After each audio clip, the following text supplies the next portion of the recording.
رشتوں میں کمزوری کی ایک وجہ یہ بھی ہے کہ ایک دوسرے کو غصے میں کی گئی باتوں کو ہمیشہ یاد رکھتے ہیں۔ جھانکنے کی بہترین جگہ اپنا گریبان اور رہنے کی بہترین جگہ اپنی اوقات ہے۔ کامیاب انسان ان پتھروں سے اپنی بنیاد بناتا ہے جو لوگوں نے اسے مارے تھے۔ تمہارا بدترین دوست وہ ہے جو تمہیں غلط بات پر راضی کرے۔ دوسروں کو ہر وقت تولنے والے خود بہت ہی ہلکے ہوتے ہیں۔ جسم کی چوٹ تو وقت کے ساتھ ٹھیک ہو جاتی ہے، لیکن لفظوں اور رویوں کے زخم کبھی ٹھیک نہیں ہوتے۔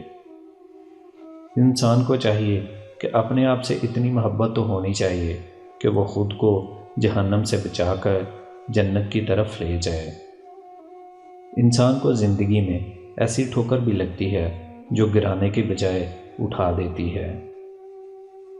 ہمارے لہجے کی کڑواہٹ ہمیشہ ہماری اکڑ نہیں ہوتی، بلکہ ہماری زندگی میں برداشت کی ہوئی تلخیوں کا نتیجہ ہوتی ہے۔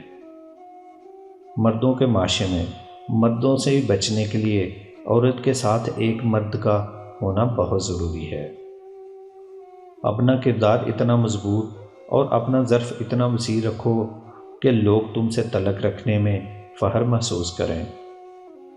جب دل کو سجدے سے سکون ملنے لگے تو سمجھ جاؤ کہ سجدے قبول ہو رہے ہیں۔ زندگی نے سب کے چہرے اتنے صاف دکھائے ہیں، اپنوں کو بھی اپنا نہیں کہتے ہیں ہم۔